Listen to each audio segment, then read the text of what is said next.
அன்பு நண்பர்களே, இன்றைய ஆயுத எழுத்து நிகழ்ச்சிக்கு உங்கள் அனைவரும் அன்போடு வரவேற்கிறேன்.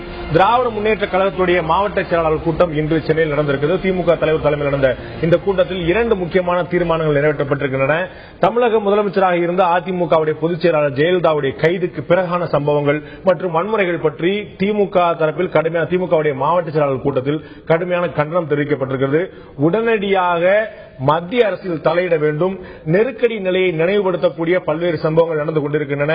திமுக தலைவர் மீதும் இந்த வழக்கை தொடர்ந்த சுப்பிரமணியசாமி மீதும் இந்த வழக்கில் தீர்ப்பு வழங்கிய நீதிபதி குன்ஹா மீதும் கடுமையான விமர்சன பார்வைகள், உருவபொம்மை எரிப்பு, வீடுகளில் தாக்குதல் என்று பல்வேறு வன்முறை சம்பவங்கள் நடந்து கொண்டிருக்கின்றன.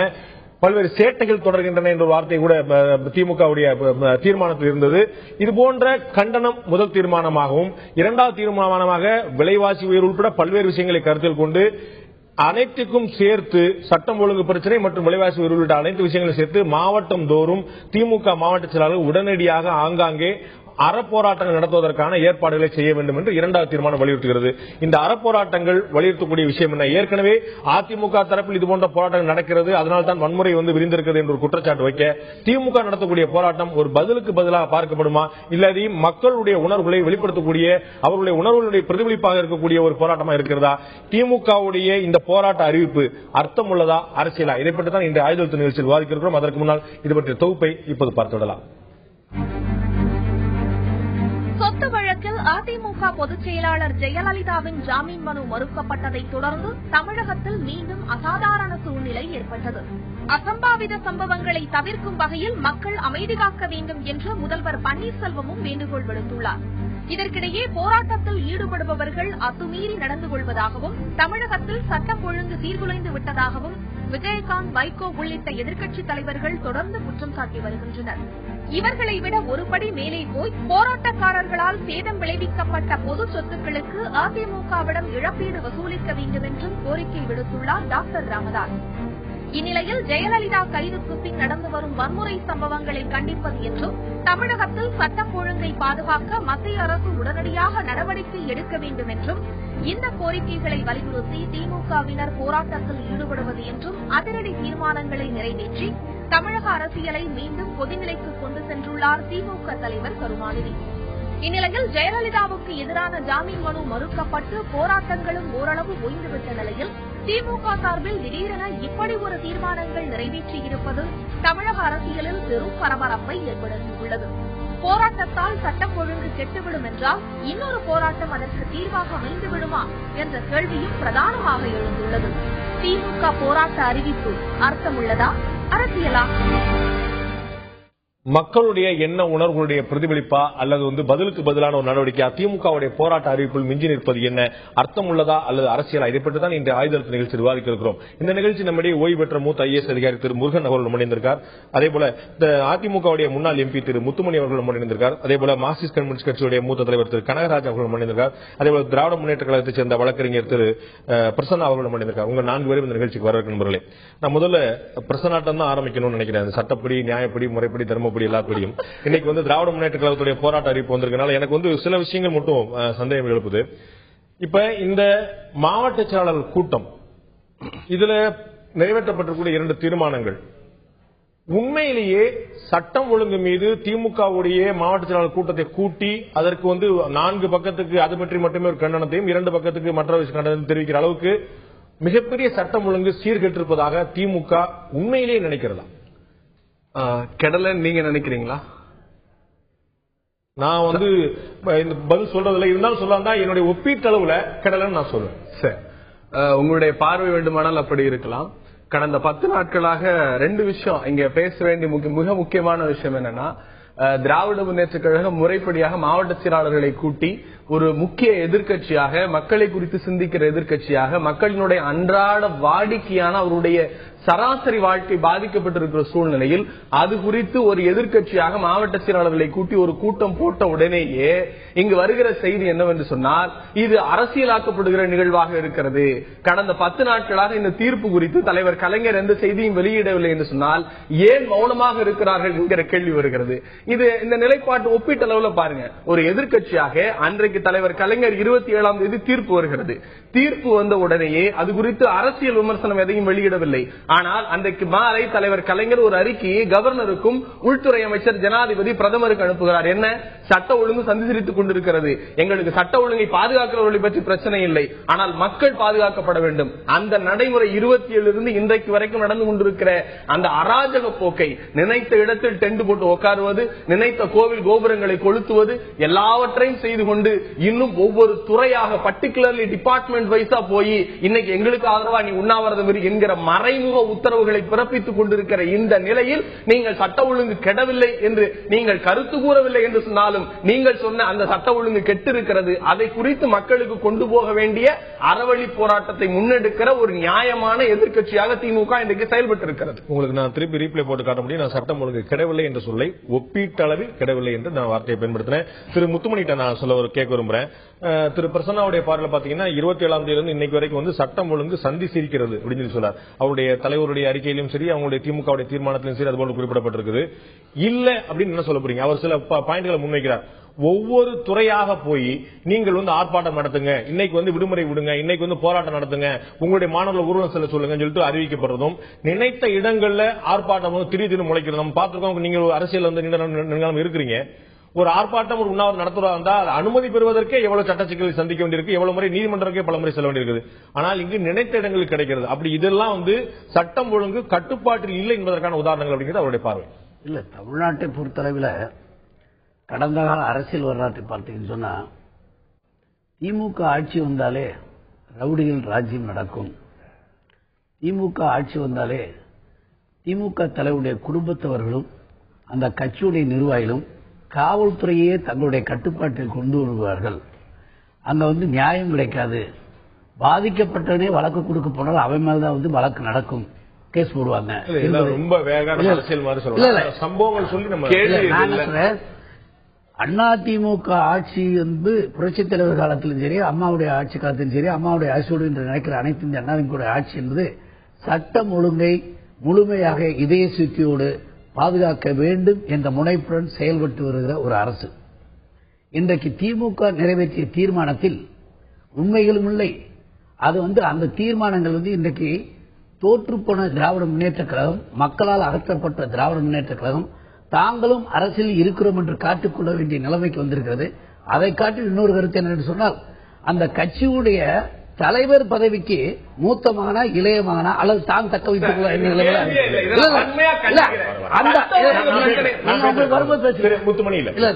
தயவு செய்து வேண்டாம், விவாதத்தை அதிக சேதாரம் அதிக ஆபத்து உங்களுக்கு தான் இல்ல.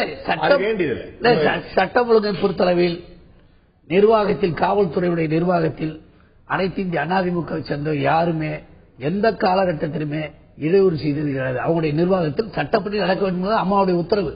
நீங்க சட்டமன்றத்திலும் சரி, பேட்டியிலும் சரி, காவல்துறை மக்களுடைய பாதுகாப்புக்காக நீங்கள் சட்டப்படி சுதந்திரமாக இயங்கலாம் என்று அறிவித்த பெருமைக்குரிய முதலமைச்சர் தான் அம்மா அவர்கள்.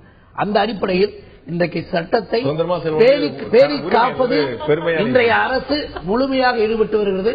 சட்டம் ஒழுங்கை காக்க வேண்டும். இன்றைக்கு மக்கள் எழுச்சுவதற்கு மக்கள் தேவை. இன்னைக்கு 190 மக்கள் தங்களுக்கு அம்மாவுக்கு ஏற்பட்ட துன்பம் வந்து தங்களுக்கு ஏற்பட்டாக்குறாங்க. ஒவ்வொரு வீட்டிலையும் வருத்தத்தோடு அவங்க உணர்வுகளை வெளிப்படுத்த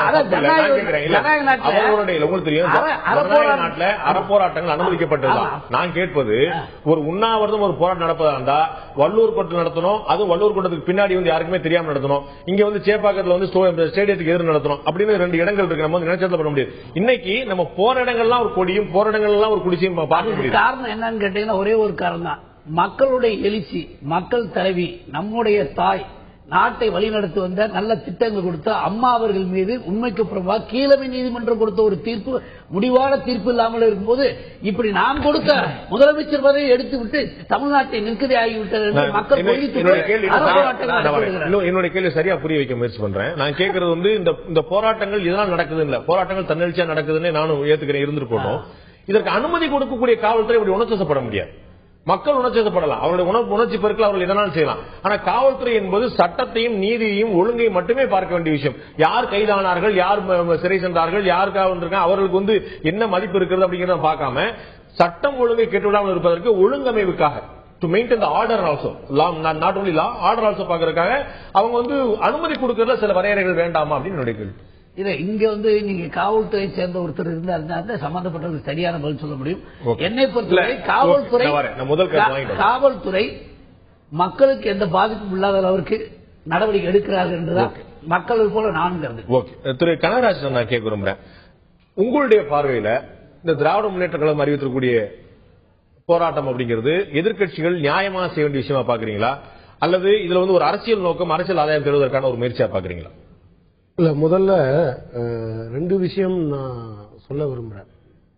ஒன்னு தமிழ்நாட்டில் ஒரு அசாதாரண சூழல் ஏற்பட்டது என்பது உண்மை. முதல் 2 நாட்களும் 27, 28ஆம் தேதி 2 நாளும் பெருமளவுக்கு வன்முறை என்பது இருந்தது. அதுக்கு பின்னால அநேகமா எங்களோட கவனத்தில் வன்முறை என்பது இல்லை. ஆனால் அதே சமயத்தில் நீங்க அமைச்சர்கள் அதிகாரிகள் துணையோட இந்த போராட்டங்களை தூண்டினார்கள், ஆதரவளித்தார்கள், அதற்கு பாதுகாப்பு அளித்தார்கள். நேற்று முதலமைச்சர் ஒரு வேண்டுகோள் விட்ட பிறகு அதற்கு பிறகு இந்த நிமிஷம் வரை எனக்கு எதுவும் இருக்கிற மாதிரி தெரியல. ஆனா முத்துமணி சார் சொன்னது மாதிரி நான் அதை அப்படி பார்க்கல. போலீஸ்காரர் பிளாக் பேட்ச் குத்திக்கிட்டு வர்றாரு. நேற்று பத்திரிகைகள்ல வந்திருக்கு. போலீஸ்காரர் தீக்குளிக்க போறேன்னு போறாரு.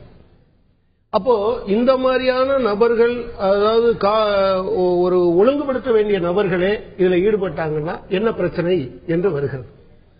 மத்திய அரசாங்கம் தலையிட வேண்டும் என்று திமுகவும் இன்னைக்கு சொல்லியிருக்காங்க. அதனுடைய அர்த்தம் என்னன்னா, நீங்க 355 356 பயன்படுத்துங்க.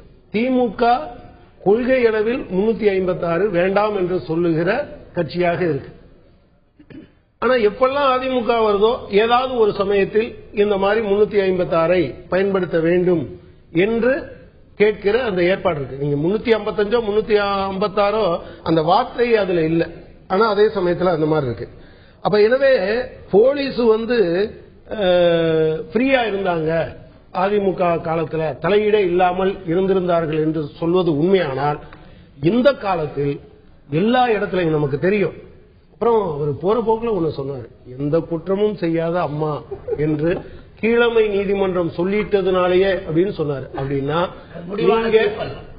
அப்படின்னா இதுதான் ஆர்கியூமெண்ட் சொன்னா அலைக்கற்றை வரிசை பிரச்சனையில நீங்க பேசியிருக்கவே முடியாது. அதுல இப்பதான் சார்ஜ் ஷீட் ஃபைல் பண்றாங்க. எனவே நீங்க நேற்று வரை இல்ல, இன்னைக்கு நீதிமன்றம் தீர்ப்பு சொல்லிருச்சுன்னா அடுத்த தீர்ப்பு வருகிற வரை குற்றவாளி என்பது யதார்த்தமான விஷயம். அதை ஏற்றுக்கொள்ளணும். தமிழக மக்கள் எல்லாம் நேரடியா இந்த வாதத்தை தொடர்புலாட்டா எனக்கு ஒரு சந்தேகம் நீங்க சொல்லும் போது சொன்னீங்க, ஒரு காவல்துறை அதிகாரி ஒரு பேட்ஜ் குத்தி, கருப்பு பேட்ஜ் குத்தி இருக்கக்கூடிய காட்சியில் நாமளும் பத்திரிகையில பார்த்தோம். எனக்கு சந்தேகம், இந்த விவாதம் நேரடியா தொடர்புலாத விஷயம் தான் இருந்தாலும் கூட, அரசு ஊழியர்கள், அரசு ஊழியர் சங்கங்கள் நேரடியாக அரசியல் தொடர்போடு இயங்குவதை நம்ம பார்க்கிறோம். யூனியன்கள் நேரடியாக அரசியல் தொடர்போடு இருக்கக்கூடியதை பார்க்கிறோம். ஏஐடிசி ஆகட்டும், சிஇடி ஆகட்டும், ஒரு இதற்கு பார்க்கிறோம். காவல்துறை அது போல ஒரு சிம்பத்திய, ஒரு அபிலியேஷனை ஏன் முதலமைச்சராக இருந்த ஒருவர் மீது காட்டக்கூடாது? நான் ரொம்ப வெளிப்படையாக தாராளமா அவர் அந்த காவலராக இல்லாத நேரத்தில் நீண்ட நெடுங்காலமாகவே மார்க்சிஸ்ட் கட்சி காவல்துறையில் இருப்பவர்களுக்கு தொழிற்சங்கம் வேண்டும் என்கிற கோரிக்கையை வைக்கிறது. ஆனா அவர் எப்ப யூனிஃபார்ம் போட்டாரோ அந்த நிமிஷத்தில் அவர் ஒழுங்கா அந்த வேலையை பார்க்கணுமே தவிர அவர் கலட்டி போட்டுட்டு ஒரு தனி மனிதனாக அப்படி இருப்பதில் எனக்கு எந்த விதமான ஒரு தாசில்தாரோ, ஒரு விஏஓ, ஒரு சத்துணவு பணியாளரோ, ஒரு மக்கள் நல பணியாளரோ அந்த வேலையை பார்க்காம கழக பணிகளையோ, கட்சி பணிகளையோ, தோழர்களுடைய பணிகளையோ பார்க்கலாம். காவல்துறையார் மட்டும் பார்க்க கூடாது. இல்ல இல்ல, நான் அப்படி சொல்லல. அப்ப அந்த நேரத்தில் அந்த வேலையை பார்க்காமல் ஒரு கட்சிக்கு ஆதரவாக ஒருத்தர் செயல்படுவார் என்றால் அவர் யாரா இருந்தாலும் நீங்க நடவடிக்கை எடுக்கலாம். அதுவும் தப்பு தான். நீங்க தொழிற்சங்க வேலையில் ஈடுபடுவதே அரசியல் அல்ல. அது அவங்களுக்கான கோரிக்கை இருக்கு, அரசாங்கத்துக்கு எதிராக தான் இருக்கு, அரசாங்கத்தை அவங்க விமர்சிக்கிறாங்க என்பது வேறு. உங்களுடைய பார்வையில காவல்துறைக்கு ஒரு யூனியன் இருந்து அவர் அந்த மாதிரி பாட்டிருந்தாருன்னா நீங்க ஆட்சேபிக்க மாட்டீங்க. டியூட்டியில இல்லாத போது பண்ணியிருந்தாருன்னா பிரச்சனை இல்லை, டியூட்டியில இருக்கும் போது பண்றதுதான் காவல்துறைக்கு ஏது டியூட்டி டைம் 24/7 காவல்துறை டியூட்டில இருந்தாங்க. அப்படி இல்ல, அதுக்கு எதிராக அவர் போராட வரட்டும், அது பிரச்சனை இல்லை. நீங்க அப்ப டிஜிபிக்கு இதுக்கு நீங்க சொல்லுவீங்களா? அவரும் உன்னை குத்திட்டு வருவாரு, எஸ்பி இப்படி குத்திட்டு வருவாரு, அவர் எப்படி நீங்க இந்த இடத்துலதான் உண்ணாவிரதம் இருக்கணும்னு சொல்லுவாரு. கூட 4 இடத்துல இவரே மண்ணை தூக்கிட்டு தீக்குளிக்க வராருன்னா 4 பேரை தள்ளி விட்டு இவரே பண்ணிடுவாரோன்னு பயமா இருக்கு.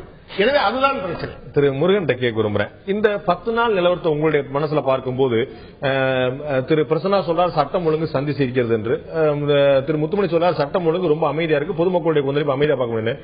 திரு கனகராஜ் இரண்டுக்கும் நடுவில் ஒரு நிலைப்பாடு. முதல் 2 நாட்கள் இருந்து அதுக்கப்புறம் அமைதியா இருந்து நம்ம ஏற்றுக்கொள்ளத்தான் வேணும் சொல்றார். உங்களுடைய பார்வையில சட்டம் ஒழுங்கு திமுக கேட்பது போல மத்திய அரசு தலையிட வேண்டிய அளவுக்கு அவசியத்தில் இருக்கிறதா? இல்லை. நான் என்ன சொல்லனா 3 பாயிண்ட் நீங்க 3 பேர் பேசுறதை வச்சு நான் கிரகிச்சு உங்களுக்கு சொல்ல போறேன். ஒன்னு, அந்த ஆளுங்கட்சியா இருந்தாலும் சரி எதிர்கட்சியாக இருந்தாலும் சரி தலைவர் பாதிக்கப்படும் போது கீழ்மட்டத்தில் இருக்கின்ற மாவட்ட அளவில் இருக்கின்ற தனி ஆளுங்க தலைவருடைய குடும்பத்தையும் தலைவரையும் கவர்றபடி ஏதாவது செய்தாதான் பார்ட்டியில முன்னேற முடியும் என்ற கல்ச்சரை உருவாக்கியது திமுக. நான் அதுக்கு கூட இருந்தவன், ஆட்சியில் இருந்தேன், அப்போ அட்மினிஸ்ட்ரேஷன்ல இருந்தேன். இந்திரா காந்தி அவர்கள் சர்க்காரியா கமிஷனை ஏற்படுத்திட்டு அப்புறம் அவங்க தோத்துட்டு மதுரைக்கு ஒரு கட்சி தலைவரா வரும்போது இவங்க அடிச்சு அப்ப பழநெடுமாறன் மேல விழுந்து அவங்களை காப்பாத்தி my son you saved my life அவங்க சொல்லிட்டு போன விஷயத்தை இப்ப எடுப்போம். அப்ப என்ன நடந்தது? நீங்க எப்படி கட்சி கொண்டு வந்துட்டீங்கன்னா அதை நான் தப்புன்னு சொல்ல மாட்டேன். சமூக அரசியல் சூழ்நிலையை எப்படி ஆக்கி விட்டார்கள் என்றால், இப்ப நானே திமுக இருக்கேன்னு வச்சுங்க, நான் மட்டும் ஏதாவது அங்கங்க கரெக்டா பண்ணி போட்டோ கிட்ட எடுத்து அதை வச்சுக்கிட்டு அப்புறம் போய் தான் ப்ரமோஷன் கிடைக்க முடியுங்கிற சூழ்நிலை எல்லா கட்சிகளும், காங்கிரசும் இப்ப அப்படி இருக்கு.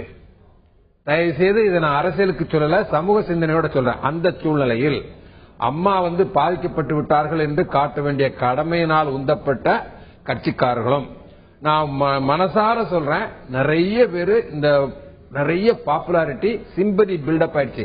லாஸ்ட் ப்ரோக்ராம் நம்ம பேசணும், அதையும் பார்த்துட்டு இதை எதிர்த்தாக வேண்டிய கட்டாயத்திற்கு திமுக தள்ளப்பட்டிருக்கிறது.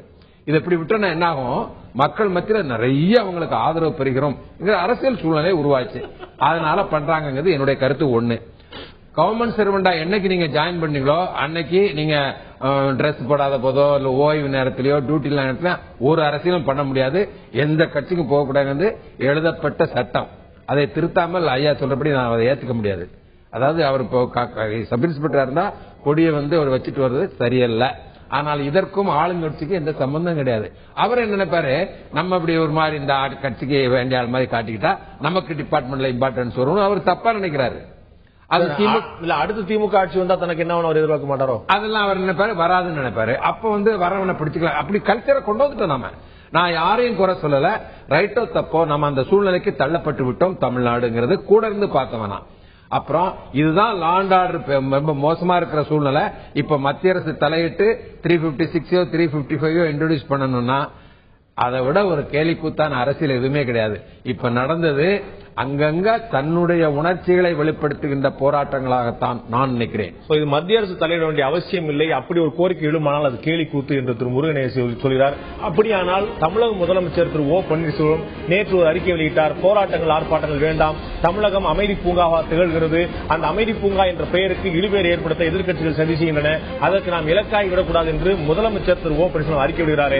அதற்கான காரணம் என்ன வந்தது? சட்டம் ஒழுங்கு கெடாமல் முதலமைச்சர் இப்படி ஒரு அறிக்கையை வெளியிடுவாரா? சட்டம் ஒழுங்கு பிரச்சனையை முன்னிட்டு திமுக அறிவித்துள்ள இந்த போராட்ட அறிவிப்பு அர்த்தமுள்ளதா அல்லது அரசியலா என்ற தலைப்பில் இன்று ஆயுதத்தில் விவாதித்துக் கொண்டிருக்கிறோம். நான் அதிமுகவுடைய முன்னாள் எம்பி திரு முத்துமணிட்ட கேட்க விரும்புறேன். நீங்க சொன்னீங்க தமிழகத்துல தன்னெழுச்சியா நடக்கக்கூடிய சில ஆர்ப்பாட்டங்கள் தான், அறப்போராட்டங்கள் தான், எங்கேயுமே வன்முறை நடக்கலன்னு சொல்றீங்க. தமிழக முதலமைச்சர் பன்னீர்செல்வம் நேற்று ஒரு அறிக்கை வெளியிட்டிருக்கிறார். இது போல ஆர்ப்பாட்டங்கள் சட்டம் ஒழுங்கு கெடுத்துடக்கூடாது, அதற்கு நாம செய்யாட்டாலும் மற்றவங்க அதுக்கு செஞ்சக்கூடிய வாய்ப்புகள் இருக்கு, அதனால எல்லாரும் அமைதிக்காக யாரும் போராட்டம் ஆர்ப்பாட்டம் நடத்த வேண்டாம்னு. சட்டம் ஒழுங்கு கெடவில்லை என்றால் முதலமைச்சர் இப்படி ஒரு அறிக்கையை வெளியிட வேண்டிய அவசியமே என்ன வந்தது? சட்டம் ஒழுங்கு கெட்டு விட்டது என்று கருதி கொடுக்கப்பட்ட அறிக்கை அல்லாது. கெட்டுவிடக் கூடாது என்ற முன்ஜாக்கிரதை. கெட்டுவிடக் கூடாது, சட்டம் ஒழுங்கு கெட்டதாக எதிர்க்கட்சிகள் சூழ்ச்சி வலை பின்ன முயற்சிக்கிறார்கள்.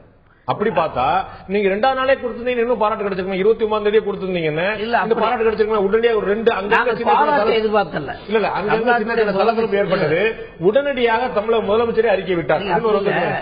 ஒரு ஜனநாயக நாட்டில் ஐயா அவங்க சொன்ன மாதிரி மக்களுடைய எழுச்சிகள் மக்கள் சக்தி பெற்ற ஒரு தலைவருக்கு அநீதி என்ற அடிப்படையில் ஏற்பட்ட எழுச்சியில் எங்கெங்க என்ன நடக்குன்றெல்லாம் அந்தந்த பகுதி மக்களுக்கு தெரியும்.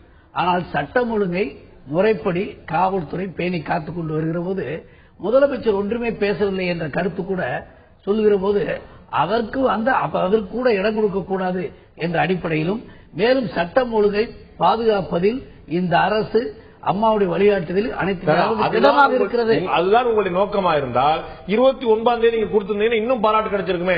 நான் பாராட்டை எதிர்பார்த்து கொடுக்கப்பட்ட அறிக்கை இல்லை. நான் அது முடிச்சு பாராட்டை எதிர்பார்த்து கொடுக்கப்பட்ட அறிக்கை இல்ல. உரிய தருணத்தில் எதிர்க்கட்சிகள் தமிழ்நாட்டு மக்களிடம் குழப்பத்தை விளைவித்து சமூக விரோத சக்தியின் மூலமாக இந்த நாட்டில் சட்டம் ஒழுங்கு கெட்டுவிட வேண்டும் என்று அவங்க எதிர்க்கட்சிகள் சட்டம் ஒழுங்கு ஒழுங்கா இருக்குன்னு நினைக்கல, எழுத்துல சொல்றாங்க.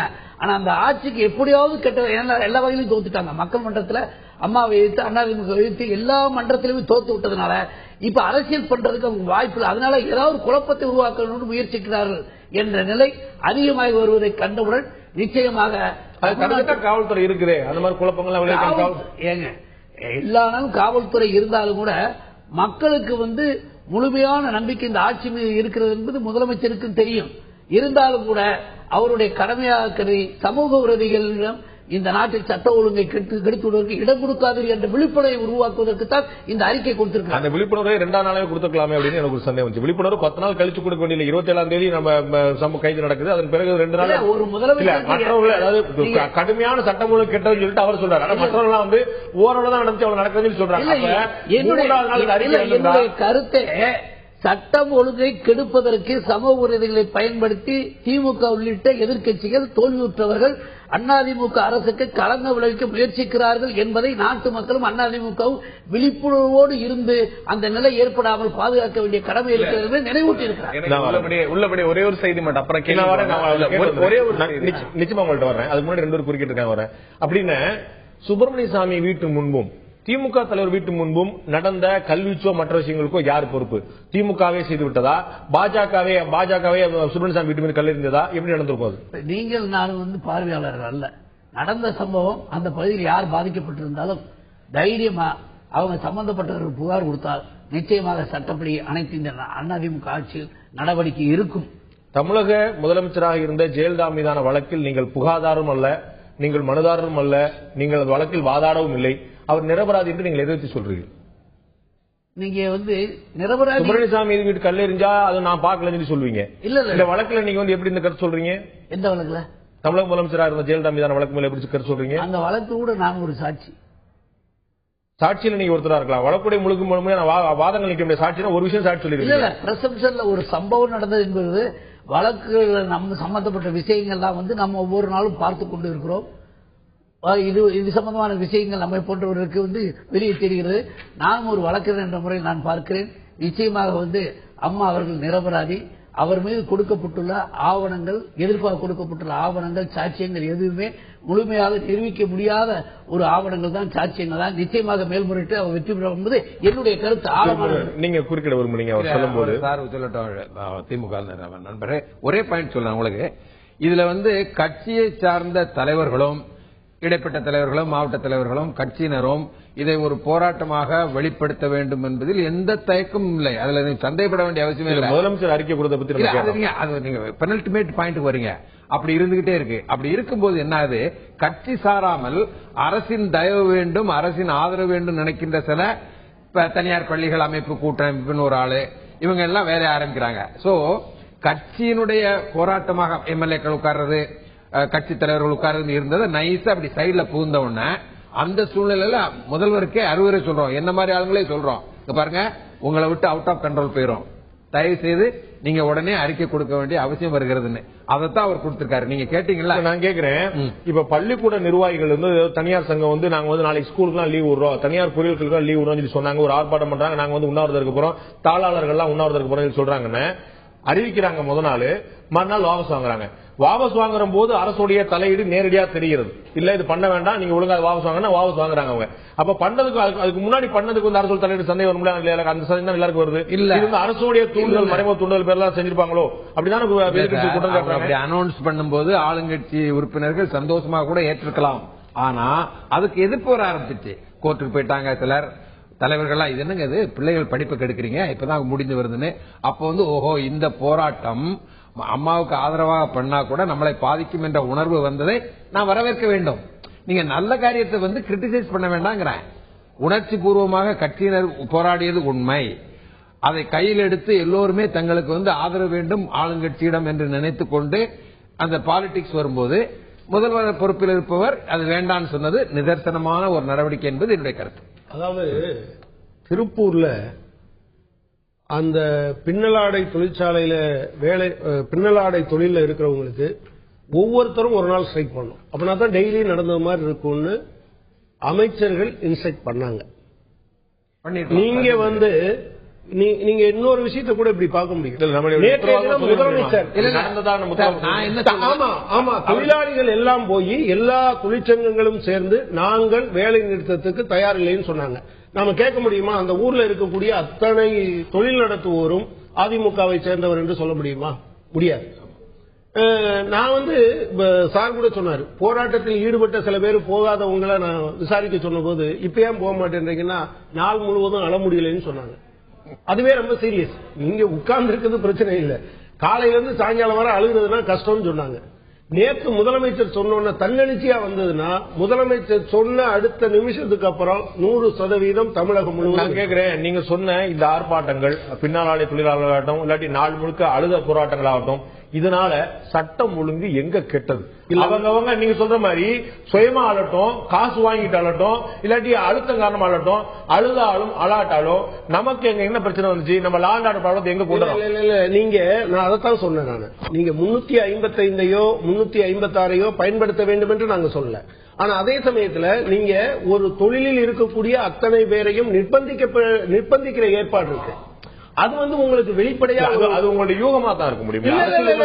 இல்ல நான் சொல்றேன், நீங்க தொழிற்சங்கங்கள் அத்தனை பேரும் எழுதி கொடுத்து எங்களுக்கு இந்த போராட்டத்தில் உடன்பாடு இல்லை, நாங்கள் வேலைக்கு வருகிறோம் என்று சொன்ன பிறகு திமுகவை சேர்ந்தவர்களும் சரி காங்கிரஸ் கட்சியை சார்ந்தவர்களும் சரி எல்லாரும் நாங்க அடைக்கிறத தவிர வேற வழி இல்லை, அமைச்சர் கூப்பிட்டு சொல்லி இருக்கிறார் என்று சொல்லி இருக்கிறார். இது திருப்பூர் பின்னலாடை தொழில் சம்பந்தப்பட்ட விஷயம். நீங்கள் விசாரித்து நான் திரு கனகராஜ் சொன்ன இன்னொரு விஷயத்தை நான் கொண்டு வருகிறேன். அவங்கள்ட்ட கேட்ட விஷயம் பாத்தீங்கன்னா 355 56 கொண்டு வரதுக்கான அவசியம் ஏற்படலைங்கிற நானும் வலியுறுத்தி சொன்னேன்னு சொல்றாரு. அவர்கிட்ட கேட்ட கேள்வி அவங்கள்ட்ட கேட்க விரும்புறேன். ஆர்ப்பாட்டங்கள் நடக்குது, இது நாடகமா நடக்குது, முதலமைச்சராக இருந்தவருடைய ஆதரவை பெறுவது விரும்புது நடக்குது, திரும்ப அவங்க வந்த பிறகு நம்ம கெட்ட பேர் வாங்கிடக்கூடாதுங்கிறதா நடக்குது. எல்லா காரணமும் இருந்துட்டு போட்டோம், 1000 விமர்சனங்கள் இருந்துட்டு போட்டோம். இதுல சட்டம் ஒழுங்கு சந்தி சிரிக்கிறது, அரசியல் சேட்டைகள் அரங்கேறிக் கொண்டிருக்கின்றன, ஆவண ஆட்டங்கள் நடக்கின்றன, கடுமையான ஆர்ப்பாட்டங்கள் சட்டத்தின் ஆட்சி என்பதை கேலிக்குறிதாக்கும் வகையில் நடைபெற்று வருகின்றன என்பதை தமிழ்நாடு மிகுந்த கவலையோடும் கனத்த இதயத்தோடும் அன்றாட கவனித்து வருகிறது. அவ்வளவு பெரிய கனத்த இதயத்தோடு இருக்கிற அளவுக்கு என்ன நடந்துச்சா? 1-2 சம்பவங்கள் கேள்வி அவருக்கு உங்களுக்கு தான் எனக்கா? எஸ் பிரசன்னா, நீங்க கனகராஜ் அவர் சொன்ன கேள்வி உங்களுக்கு. நீங்க கனத்த இதயத்தோட இவ்வளவு பெரிய அராஜகங்களை பூரா கவனிச்சுட்டு வருதுன்னு சொன்னீங்களே, அவ்வளவு பெரிய அராஜகங்கள் இது 1-2 தான் சொல்ல முடியுமா? 1-2 நிறையவே சொல்றேன். ஆனா அதுக்கு முன்னாடி 2 மறுப்பு செய்திகள் சொல்லணும். மரியாதைக்குரிய தோழர் மன்னிக்கவும், அம்மாவின் மன்னிக்கவும், முருகன் ஐஏஎஸ் அவர்கள் ஒரு கருத்து பதிவு பண்ணார். திமுகவினர் இந்திரா காந்தியை தாக்குனாங்க அப்படின்னு. அதற்கு வரலாற்று பூர்வமாக எந்த பதிவும் கிடையாது. அவர் அன்னைக்கு ஆட்சியாளரா இருந்தா இன்றைக்கு நான் அட்வைஸ் பண்ணிருப்பேன் அப்படின்னு சொன்னவர் அன்னைக்கே அட்வைஸ் பண்ணி ஏதாவது பதிவு பண்ணி திமுகவினர் தான் இந்திரா காந்தியை தாக்குனாங்கன்னு ஏதாவது ஒரு குறிப்புல இவர், அதாவது பத்திரிகை செய்திகள் வேறாக வந்திருக்கலாம். ஆனால் அட்மினிஸ்ட்ரேட்டிவ் ஆபீசரா இருந்து இவர் பதிவு பண்ணியிருந்தாருன்னா அந்த பதிவு மக்கள்கிட்ட காமிக்கலாம். ஒரு பொது நிகழ்ச்சியில இப்படி வாய்க்கு வந்ததை பேசுவதை, ஒரு மூத்த இயக்கத்தை குறித்து அவதூறு பரப்புவதை நான் வன்மையா கண்டிக்கிறேன். ஒரு நிமிஷம் நான் முடிக்கிறேன். இது எனக்கான பதில். அவர் சொல்லி இருக்கிற குற்றச்சாட்டுக்கு பதில் ஊடகங்கள்ல வந்த செய்திகள் சொல்லும் போது இன்னைக்கு கூட இந்த தீர்மானத்திலே கூட ஊடகங்கள் குறிப்பிடப்பட்டிருக்கிறது. 307 பிரிவின் கருணாநிதி மற்றவர்கள் மீது வழக்குண்டு மதுரையில் இருந்து திமுக ஒரே ஒரு செய்தி அதை பேசுற ஒரு நான் முடிச்சிடறேன். ஆக இப்படி பொதுவான தளத்தில் அவர் குறிப்பிட்ட ஒரு நிகழ்வை குறிப்பிட்டு பேசியிருக்கிறார். அந்த நிகழ்வுக்கு நான் மறுப்பை பதிவு செய்கிறேன். அந்த மாதிரியான நிகழ்வு கிடையாது. ஒண்ணு. ரெண்டாவது சொல்ல விரும்புறேன். நான் முடிச்சிடறேன். ரெண்டாவது என்னன்னா, மரியாதைக்குரிய முத்துமணி சமூக விரோதிகள்னாரு. நான் உள்ளபடியே வருத்தப்படுறேன். ஒரு துன்பையல் நிகழ்வு ஆண்டு கொண்டிருக்கிற ஒரு கட்சிக்கு ஏற்பட்டிருக்கிற ஒரு துன்பையல் நிச்சயமா வருத்தப்படுறேன். அந்த தொண்டர்களை பார்த்து நான் பரிதாபப்படுகிறேன், முத்துமணி உட்பட. ஏன் என்று சொன்னால், அந்த கட்சியினர் என்ன செய்வதென்றே தெரியாமல் அந்த கட்சியினரையே சமூக விரோதின்னு சொல்ற அளவுக்கு இவங்க வந்துட்டாங்க அப்படின்னு நினைக்கிறப்போ, ஒவ்வொரு அதிமுக நண்பர்களே, நீங்க அதிமுக இன்னும் பெருமையா சொன்னாங்க, நான் இந்த வழக்கில் ஒரு சாட்சியமே, டிஃபென்ஸ் ஃபிட்னஸ்ல 29வது பட்டியல் பதிவு பண்ணிடுறேன் சார். நீங்க பேசுறப்ப நான் குறுக்க பேசல. நீங்க பேசுறப்ப நான் குறுக்க பேசுறேன், நான் பதிவு பண்ணிடுறேன். டிஃபென்ஸ் விட்னஸ்ல 29வது விட்னஸா முத்துமணி வரார். முத்துமணி முதல் கொடுத்த சாட்சியத்திற்கும் பிறகு கொடுத்த சாட்சியத்திற்கும் வேறுபட்டு நிற்கிறது. ஒரு தடவை டிஃபென்ஸ்ல ஒரு தடவை ப்ராசிக்யூஷன் விட்னஸா அவர் சொன்ன சாட்சி ஒன்று, டிஃபென்ஸ் விட்னஸா 29வது விட்னஸா விசாரிக்கிறப்ப சொன்ன சாட்சி ஒன்று, இரண்டுக்கும் முரண்பட்ட சாட்சி. இவர் ஒரு பிறல் சாட்சி. இந்த வழக்கில் நான் ஒரு பார்வையாளன், ஆகவே இவர் நிரபராதி சொல்றாரு. இவர் விலைக்கு வாங்கப்பட்ட சாட்சி என்று இந்த தீர்ப்பிலே குறிக்கப்பட்டிருக்கிறது. இரண்டாவது, எல்லா இடங்களிலையும் ஒரு கோபுரம், கோவிலினுடைய கோபுரம் கொளுத்தப்பட்டிருக்கிறது. போகிற சந்தேக பொந்துகளை எல்லா இடத்திலையும் மறிக்கப்படுகிறார்கள். மனிதர்களுடைய அன்றாட, இன்னைக்கு ஸ்கூல் போகுமா, இன்னைக்கு ஸ்கூல் நடக்குமா, பஸ் போகுமா, இன்னைக்கு காய்கறி சந்தை நடக்குமா, இது மக்களுடைய அன்றாட வாழ்க்கையை பாதிக்கிற நிகழ்வு.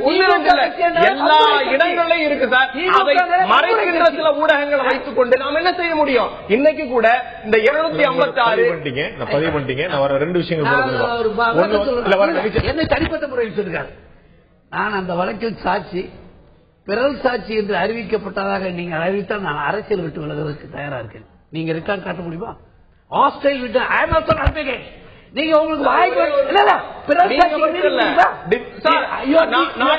நானும் வழக்கறிஞர். ஒரே ஒரு விஷயம், உங்கள் பட்டியலை உட்பட்டு ஒரே ஒரு நீங்க 2 பேருமே நீங்க வழக்கறிஞர் முறையில நீங்க 2 வார்த்தையை பயன்படுத்துறீங்க. பிறல் சாட்சிங்கிற வார்த்தை ஒரு ஆர்ப்பாட்டம், போராட்டம், அறப்போராட்டங்கிற மாதிரியான ஒரு ஜெனரிக்கான வேர்டு கிடையாது. அது ஹாஸ்டைல் விட்னஸ் நம்ம பாக்குறோம். நீங்க பாக்குறீங்க வழக்கறிஞர் அன்றாட பயன்படுத்த விஷயம். அப்படி நீங்கள் காட்டிய பக்கங்கள் எங்கேயும் குறிப்பிடப்பட்டிருக்கா? ஒன்று. இரண்டாவது, விலைக்கு வாங்கப்பட்ட சாட்சி என்று தீர்ப்பில் குறிப்பிடப்பட்டது சொன்னீங்க. அது நீங்க ஒரே ஒரு கண்டிப்பா பண்ணுங்க சார். ஒரே ஒரு விஷயம் சார், 2003 நாம் திராவிட முன்னேற்ற கழகத்துடைய பேராசிரியர் பொதுச் செயலாளர் அவர்கள் உச்சநீதிமன்றத்துக்கு போகிற போது இவருடைய சாட்சியமும் சேர்த்துதான் உச்சநீதிமன்றத்தில் பதிவு செய்யப்பட்டது. 64 விட்னஸ்கள் உடனடியாக ஹாஸ்டைல் ஆகிறாங்க. அதை மேற்கோள் காட்டி 2003 உச்சநீதிமன்றத்துடைய தீர்ப்பினுடைய முதல் வரியை படித்தான் தொடங்குச்சு. What's high ever you are but the law is above you என்று. அந்த சாட்சியத்தில் இவருடைய சாட்சியம் சேர்க்கப்பட்டது ஆவணமாக. இதை உச்சநீதிமன்றத்திலிருந்து எடுத்துக்காட்டவும் நான் தயாராக இருக்கிறேன். எனக்கு வாய்ப்பு தர வேண்டும். தனிப்பட்ட முறையில் நண்பர் வழக்கறிஞர் என்பதால் நான் மதிக்க கடமைப்பட்டிருக்கிறேன். மதிக்க கடமைப்பட்டிருக்கிறேன்.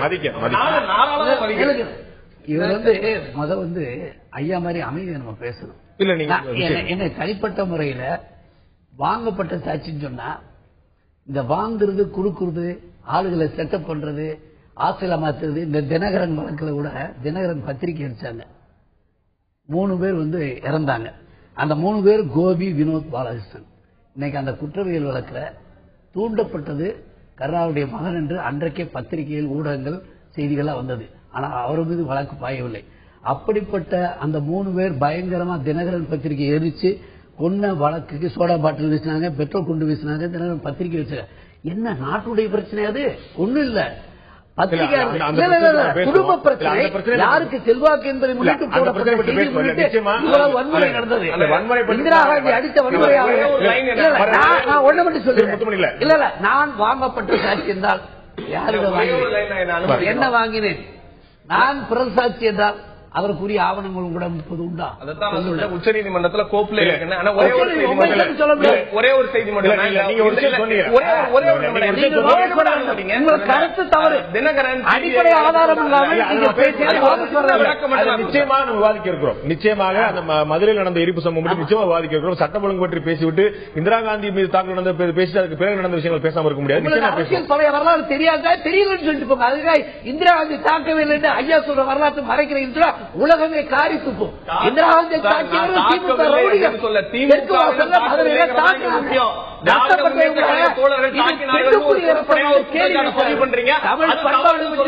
திமுக என்ன யோக்கியதை இருக்கு? தமிழ் இந்திரா காந்திக்கு பட்ட ரத்தம் என்பது பெண்ணுக்குரிய போதையில் வந்த ரத்தம் என்று கூட சொல்லி கேள்வி பேசினார்கள்.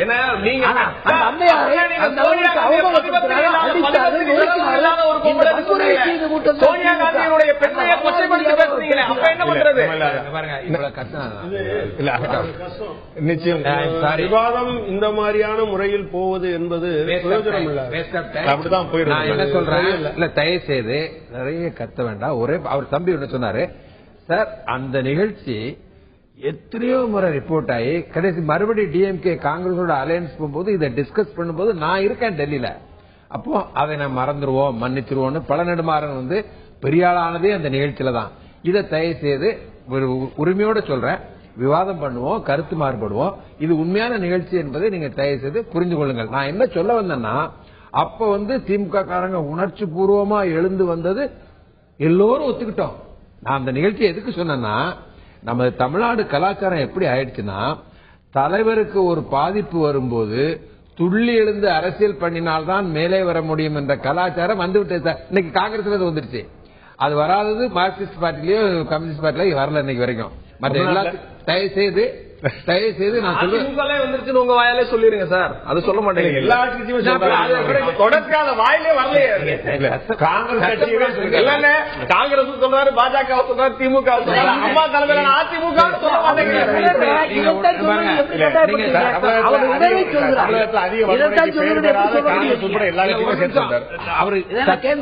நீங்க சத்தம் போட்டீங்களா சார்? நான் சொல்ல முதல்ல என்ன சொல்ல தெரியுமா, இன்று நடப்பது அதுதான் சொன்னேன். இப்ப ஆளுங்கட்சியின் தொண்டர்களும் ஆளுங்கட்சியின் தலைவர்களும் அம்மாவுக்கு ஆதரவாக உணர்ச்சிப்படுவதும் உண்மை. இப்படி உணர்ச்சிப்படுவதை காட்டினால்தான் அரசியல் செய்ய முடியும். இந்த கலாச்சாரத்தில் வந்ததும் உண்மைன்னு சொல்றேன். முதல்ல சொல்லிட்டேன், அந்த கலாச்சாரத்தை ஆரம்பிச்சது திமுக. அதுல எந்த தப்பும் கிடையாது. ஒரு சிறிய இடைவெளி எடுக்க இருக்கும். இடைவெளிக்கு பிறகு கேட்கக்கூடிய முக்கியமான கேள்வி இருக்கிறது. அதுக்கு தெரிந்து கொள்ள வேண்டிய பதில் மிக முக்கியமானதா இருக்கிறது. இதற்கு முன்னால் 3 முக்கியமான சம்பவங்கள் நாம் வந்து வன்முறை நடப்பது பற்றி, ஒரு கட்சி தலைவருக்கோ ஒரு கட்சி சார்ந்த விஷயங்களோ வன்முறை நடக்கும்போது ஒரு அரசியல் தலைவரை குறிவைத்தோ அரசியல் தலைவர் சார்ந்தோ வன்முறை நடக்கும் போது மிகப்பெரிய 3 உதாரணங்களை சொல்லலாம். ஒன்று கோயம்புத்தூர் குண்டுவெடிப்பு, இன்னொன்று மதுரையில் நாளிதழ் எரிப்பு சம்பவம், இன்னொன்று தர்மபுரியில் நடந்த பஸ் எரிப்பு வழக்கு. இந்த 3 சம்பவங்கள் நடந்தது எந்த ஆட்சி? திமுகவுடைய போராட்ட அறிவிப்பு அர்த்தமுள்ளதா அல்லது அரசியலா என்ற தரப்பில் இன்றைய ஆயுதத்தை எழுத்து விவாதித்துக் கொண்டிருக்கிறோம். நான் திரு பிரசன்னாட்ட கேட்க விரும்புறேன். திமுக இன்றைய அறிக்கையில வந்து ஒரு விஷயம் சொல்லிட்டு இருக்கு, மத்திய அரசு உடனடியாக தலையிட வேண்டிய நிலைமை ஏற்பட்டிருக்கு, சட்டம் ஒழுங்கு நெருக்கடி நிலையை நினைவுபடுத்துகிறது அப்படின்னு சொல்லிட்டு, நெருக்கடி நிலையில் அதிகமாக பாதிக்கப்பட்ட திமுக தான் அப்படின்னு திமுக பலமுறை சொல்லிட்டே இருந்திருக்கு. திமுக இன்னைக்கு அந்த நெருக்கடி நிலையை அனுபவிச்சுட்டு இருக்குதா? இது சொல்றது போது சொல்லுவோம், கொஞ்சம் பெருசா தான் சொல்லி வைப்பேன் அப்படிங்கறதுக்காக சொல்லப்பட்ட விஷயமா? நெருக்கடி நிலையை எங்கே எப்போது எந்த விதத்தில் உணர்ந்தீர்கள் திமுக இந்த சம்பவத்தில்? நிச்சயமா இதை நான் பதிவு பண்ண வேண்டிய விஷயம் தான். நீங்க அந்த ஒரே ஒரு சின்ன உதாரணம் தான். பள்ளி கல்லூரி நிர்வாகங்கள் கூட மிரட்டப்படுகிறது, பிறகு அது வந்து நீதிமன்றத்திற்கு போன பிறகு வாபஸ் பெறப்படுகிறது. நீங்க போராட்டங்கள், அந்த கட்சி உணர்ச்சி எல்லாத்துக்கும் இருக்கிறதா, அதுல எந்தவித மாறுபாடும் இல்ல. அவங்க தலைவி உள்ள இருக்கிற போது இருக்கிற ஒரு இயல்பான விஷயம். அது எங்கே வரைமுறைப்படுத்தப்பட வேண்டும் என்பதுதான் சட்ட ஒழுங்கு குறித்த பிரச்சனை இங்க கிளப்புது. நீங்க அந்த நெருக்கடி கால நிலை அப்படிங்கிறப்ப நான் அதை சொன்னதுதான், டு த்ரெட் அப்படிங்கிற டிபார்ட்மெண்ட் வைஸ் ஒவ்வொரு துறை ரீதியாக மிரட்டல்கள் விடப்படுகிறது. ஒரு தடவை வந்து சேல்ஸ் டாக்ஸ் டிபார்ட்மெண்ட்ல இருந்து வந்து நீங்க கடையடைங்க, இதெல்லாம் நீங்க நடக்கிறதாவே வச்சுக்கிறோம். நீங்க சொல்றது அப்படியே நடக்குதுன்னு வச்சுக்கிறேன். இதுல சட்ட இயந்திரம் முடங்கி கிடக்கிறது, சட்டம் ஒழுங்கு சீர்கெட்டு கிடக்கிறது, நெருக்கடி வார்த்தை பிரயோகத்துக்கு நீங்க சொல்ற ஒரு சின்ன விஷயங்க. அந்த நெருக்கடி நிலை அப்படிங்கிறப்போ 2 மாநிலங்களுக்கு இடையான உறவே பாதிக்கிற அளவுக்கு அதிமுக நண்பர்கள் சுவரொட்டிகளை விட்டுகிறார்கள். நேற்றைக்கு கர்நாடகாவில் இருந்து ரெட்டி மரியாதைக்குரிய காவல் ஆணையர் ஜார்ஜ் அவர்களிடத்தில் பேசுகிறார். இந்த மாதிரி தொடர்ந்து போய்கிட்டு இருந்துச்சுன்னா இங்க இருக்கிற தமிழர்களுக்கு நான் பாதுகாப்பு கொடுக்க முடியாது, தமிழகத்தில் இருக்கிற கர்நாடக மக்களுக்கு நான் காவல்துறை அனுப்ப முடியும் அப்படிங்கிற ஒரு 2 மாநில அந்த காவல் ஆணையர்கள் பேசுகிறார்கள். அப்படின்னாலே இங்க சட்ட சிக்கல் இருக்கு, சட்ட இயந்திரம் முடங்கி கிடக்கு அப்படிங்கறதான் பிரச்சனை. நீங்க ஒண்ணு இல்ல, நம்ம வாதத்திற்கே வைத்துக் கொள்வோமே, நீங்க ஒரு இடத்துல law and order to be maintained அப்படின்னா what is this law and order அப்படின்னா சட்டத்திற்கு புறம்பாக செய்யப்படுகிற எந்த செயலுமே லா அண்ட் ஆர்டர் மீறுகிற செயல். அது சின்ன பெட்டி கேஸா இருந்தாலும் சரி, அது ஒரு பெரிய கொலை கேஸா இருந்தாலும் உங்களுடைய வாதமே நீங்க நான் வந்து 100% அங்கீகரிக்கிறேன். ஒரே இல்ல, நீங்கள் வந்து உங்களுடைய தீர்மானத்துல பயன்படுத்தி இருக்கக்கூடிய வார்த்தைகளுக்கும் நீங்கள் இப்போ சொல்லக்கூடிய உதாரணத்துக்கும் ஏதேனும் தொடர்பு மனசாட்சியிலிருந்து என் உள்ளாளத்திலிருந்து திராவிட முன்னேற்ற கழகத்தினுடைய கடைமட்ட தொண்டர் என்கிற அங்கீகாரத்தின் அடிப்படையில் நான் இதை பதிவு செய்கிறேன். பள்ளி குழந்தைகள் முதல் மார்க்கெட்ல தொழிலதிபர்கள் வரை மிரட்டப்படுகிறார்கள். நான் என்ன சொல்றேன், அதிமுக தொண்டர்கள் போராட்டம் பண்ணுங்க, உண்ணாவிரதம் இருங்க. அதுக்கு ஏன் கோயில போய் கொளுத்துறீங்க? அதுக்கு ஏன் ஒவ்வொரு கடையை அடைச்சு உடைக்கிறீங்க?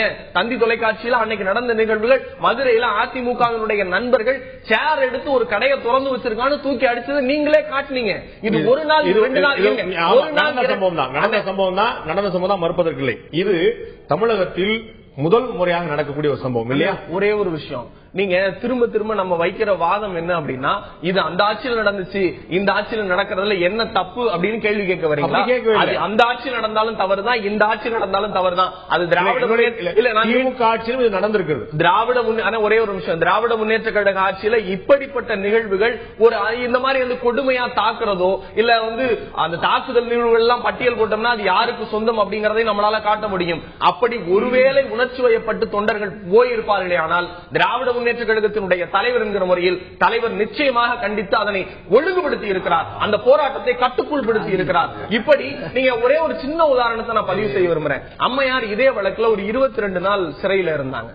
அந்த காலகட்டங்கள்ல விசாரணையினுடைய சார்ஜ் ஷீட் ஃபைல் பண்ண காலங்கள்ல ஒரு 20-22 நாள் காலகட்டங்கள்ல சிறையில இருந்தாங்க. வேற ஒரு வழக்கு, ஒரே ஒரு விஷயம். அப்ப நீதிமன்றம் ஒரு நிமிஷம், இந்த வழக்கில் கிடையாது, ஒரே சார் ஒரு விஷயம்.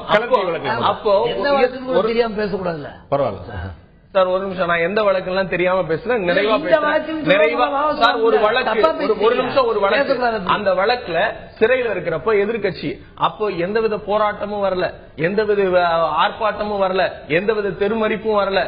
எல்லாம் இன்றைக்கு ஆளும் கட்சியாக இருக்கிற போது டு ஷோ தேர் சாலிடாரிட்டி பப்ளிக்கை நீங்க ஏன் காயப்படுத்துறீங்க? இதை ஒரு முறையான பொறுப்பான எதிர்கட்சியா கேட்க கூடாதா? புரிஞ்சுக்கிட்டேன், நியாயமான கேள்வி. போராட்டங்கள் நடந்தது. நானே அண்ணா சிலை முன்னாடி போராட்டம் பண்ணேன். வேலூர் சிறையில் அடைக்கப்பட்ட தமிழ்நாடு ஃபுல்லா புரட்சித் தலைவர் அம்மா அவர்களுக்கு அன்றைக்கு மக்கள் சக்தியோடு போராட்டங்கள், அற போராட்டங்கள் நடந்தது. பதிவு வந்து தமிழ்நாடு ஃபுல்லா காவல்துறை நடக்கவில்லை என்று அவர் சொல்வது. நான் திரு வேற விஷயம் கேட்க விரும்புறேன். அறப்போராட்டங்கள் நடந்தது, இந்த போராட்டம் நடந்தது, ஓகே. நீங்க வந்து இன்னைக்கு கேட்கறது ஒரு அறப்போராட்டம். இப்ப நீங்க பதிவு பண்ற மாதிரி உங்களுடைய தீர்மானம் பதிவு செய்யவில்லை. உங்க தீர்மானத்தை முழுதா படிக்க முடியும், 6 பக்கம் வச்சிருக்கீங்க. அதுல பல்வேறு விஷயங்கள், சட்ட இயந்திரம் போய் கெட்டு போயிருச்சு, கெட்டு குட்டிச்சுடாது, அது அராஜகம் நடக்குது, எல்லாமே இருக்கு. நெருக்கடி நிலை பிரகடப்படுறது மாதிரி தெரியுது. மத்திய அரசு உடனே தலையிடணும். கவர்னருக்கு பெட்டிஷன் போட்டாச்சு, பிரசிடென்ட் பெட்டிஷன் போட்டாச்சு. என்னுடைய கேள்வி, மதுரையில நாளிதழ் எரிக்கப்பட்ட போதோ, தர்மபுரியில பஸ் எரிக்கப்பட்ட போதோ, கோயம்புத்தூர்ல குண்டுவெடிப்பு நடந்த போதோ யாருடைய ஆட்சி தமிழகத்தில் இருந்தது? நிச்சயமா நீங்க ஒருவர் உங்கள்ட்ட உங்களோட பதில் சொல்லாம நான் விளையாட்டி போக மாட்டேன். யாருடைய ஆட்சி தமிழகத்தில் நடந்தது? திராவிட முன்னேற்ற கழகத்தினுடைய ஆட்சி. இந்த 3 சம்பவங்களின் போதும் தமிழகத்தில் நடந்தது திமுகவுடைய ஆட்சி. அதுதான் திராவிட அப்போது மத்தியில் அரசு தலையிட்டிருக்க வேண்டுமா? அப்போது நெருக்கடி நிலை பிரகடனப்படுத்தப்பட்ட போல யோசிக்கணுமா? இப்போது நெருக்கடி நிலை போல யோசிக்கணுமா?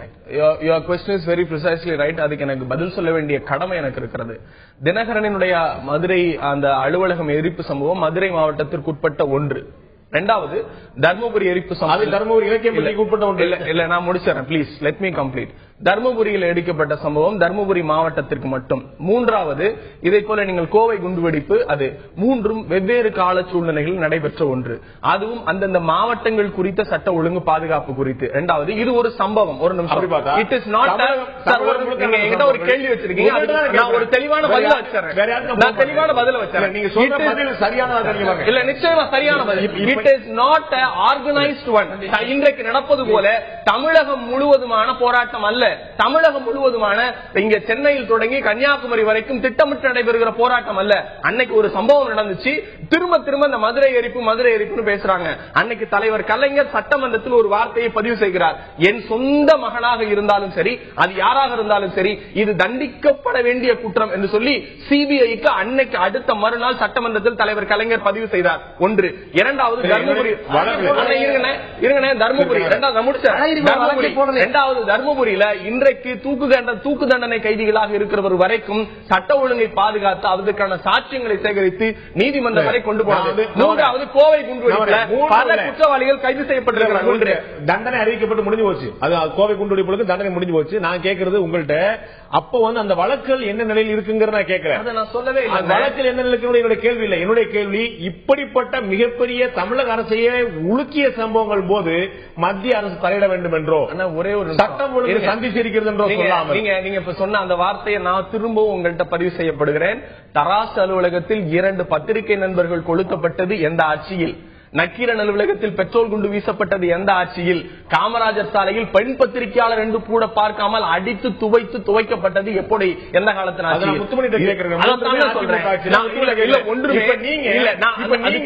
அதுதான் சொல்றேன். It is not a organised thing. இன்றைக்கு நடப்பது ஆர்கனைஸ்டு, எல்லாம் இன்ஸ்ட்ரக்ஷன் பேசிஸ்ல ஆர்கனைஸ்டா நடக்கிறப்போ அது அன்ஆர்கனைஸ்டா நடக்கிறப்போ வித்தியாசம் இருக்கு. நீங்க தான் சொன்னீங்க. அதுக்கு தார்மீக பொறுப்பை ஏற்றுக்கிறேன். அது தலைவர் கலைஞரை பத்தி நீங்க தான் இப்ப சொன்னீங்க. அன்னைக்கு நடந்துங்கிற ஒரு சம்பவத்தை காட்டி இன்னைக்கு நடந்து நியாயம் சொல்ல போறீங்களான்னு கேட்டீங்க.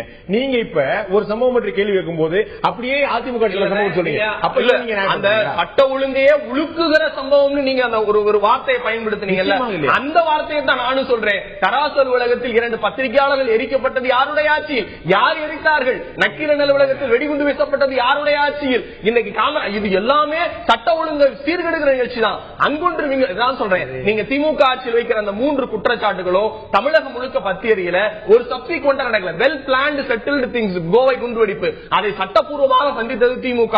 அன்றைக்கு தலைவர் கலைஞர் வருத்தத்தோடு பதிவு செய்து அதை சட்டப்பூர்வமாக கொண்டு சென்றார். அதை போல இந்த 3 கான்சிக்வெண்ட் கிடையாது. இன்னைக்கு சென்னையில தொடங்கி கன்னியாகுமரி வரைக்கும் ஒவ்வொரு நாளும் நீ இந்த டிபார்ட்மெண்ட் அப்படின்னு ஆர்கனைஸ் ஃபங்க்ஷன் கிடையாது. இது அரசியந்திரம் ஆர்கனைஸா பண்றதா தவறுங்கிறோம்.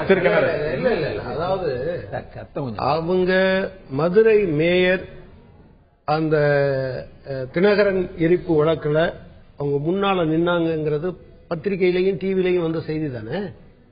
அது ஆர்கனைஸ் பண்ணாம எப்படி நடந்ததுன்னு நீங்க சொல்ல முடியும்? எனவே திரு பிரசன்னா உண்மையிலே இளம் வயது, நல்லா ஆர்கியூ பண்றவர். பட் அவர்கிட்ட நான் என்ன சொல்றேன்னா, கலைஞர் இந்த மாதிரி லீலாவதி மர்டர் கேஸ்லயும் சொன்னாரு, என் கட்சிக்காரனா இருந்தாலும் நான் நடவடிக்கை எடுப்பேன்னு சொன்னாரு. ஆனா தண்டனை ஸ்பெஷல் பப்ளிக் ப்ராசிக்யூட்டர் எல்லாம் போட்டு தண்டனை வந்த பிறகு அண்ணா பிறந்த நாள்னு அவங்களை எல்லாம் வெளியே அனுப்பி விட்டார்.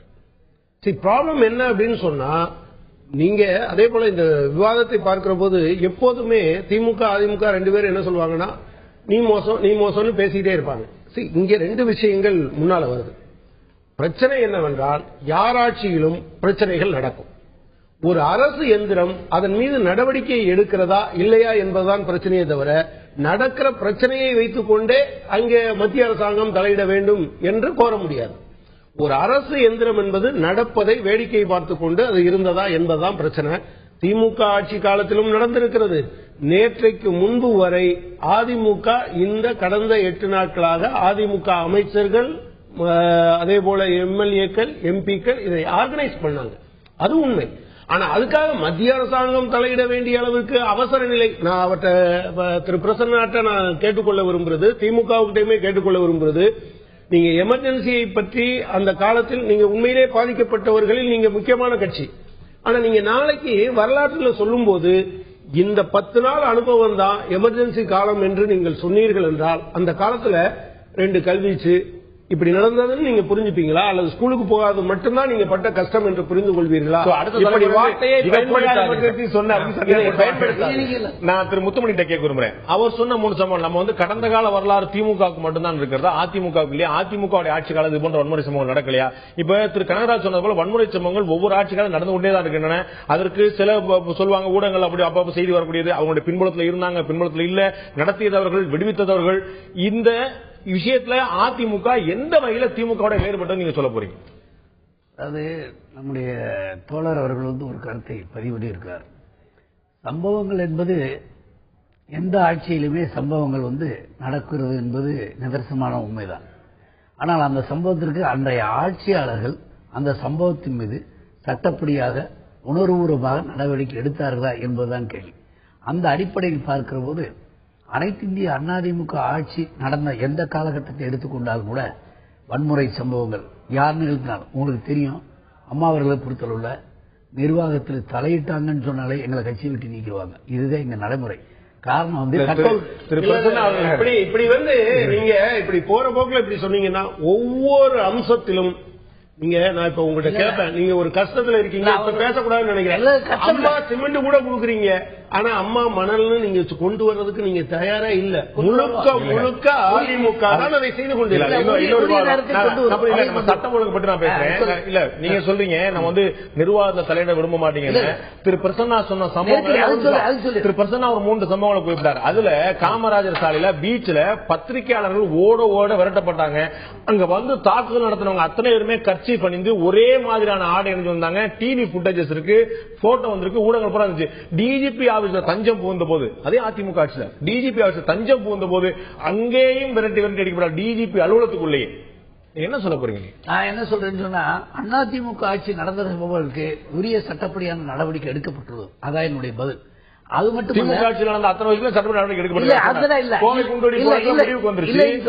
கோவை குண்டுவெடிப்பு பொறுத்தவரை தர்மபுரி பஸ் எரிப்பு வழக்கில் கருணாநிதி ஆட்சி முன்னெச்சரிக்கை நடவடிக்கை எடுக்காதான் காரணம் என்பதுதான் மக்களுடைய கருத்து. ரெண்டாவது விஷயம், நீங்க சொல்றீங்க நாட்டுல இங்க இருங்க, சொந்த கருணாநிதி வீட்டு குடும்ப நிகழ்ச்சிக்காக கொலைகள் நடக்கலாமா? என்னுடைய கருத்தாக நீங்க ரூசோ என்பவர் கட்சியில் கோஷ்டியில வளர்கிறார் என்பது காரைக்குடியில் கைத்துப்பாய்க்கால் சுடப்பட்ட இது கருணாநிதியோட ஆட்சி. நான் சுருக்கமா உதாரணம் சொல்லிடுறேன். அதுக்கடுத்து தாவனா கிருஷ்ணன் அவர்கள் என்னோடு மாநிலங்களில் எனக்கு அடுத்த சீட்ல எம்பியாக இருந்தவர். அவர் வழக்கு முடிஞ்சு இல்ல கட்சியில தேர்தல் வேண்டும் என்று கேட்டார். அவருடைய வழக்குல இதே போல வேறு மாநிலத்துக்கு மாற்றப்பட்டு நீதிமன்றம் தீர்ப்பை அளித்திருக்கிறதா இல்லையா? அங்கே இந்த அரசு சம்பந்தப்பட்ட குற்றவாளி என்பது நடவடிக்கை எடுப்பதற்கான சட்டப்பூர்வ நடவடிக்கை அன்றைய கர்நாடக அரசு எடுக்கவில்லை என்பதுதான் என்னுடைய குற்றச்சாட்டு. ரமேஷ் தாக்கப்பட்டார். பாலன் சிவகங்கை நகர்மன்ற தலைவர் ஆர்டிஎக்ஸ் வெடி உண்டு வச்சு கருணாநிதி கொல்லப்பட்டார். இது கட்சிக்குள்ள நான் சொல்ல வரேன். இல்ல நீங்க சம்பவங்களை பட்டியலிடுறீங்க. நான் கேட்கறது லாஜிக்கல் என்று அதெல்லாம் வந்துச்சா இல்லையா? தாக்குதல் கொலை செய்யப்பட்ட வழக்கு இதே போல வேறு மாநிலத்துக்கு மாற்றப்பட்டு அந்த வழக்கு முடிவுக்கு வந்ததா இல்லையா? முடிவுக்கு வந்தது என்பது அந்த வழக்கில் அரசியல்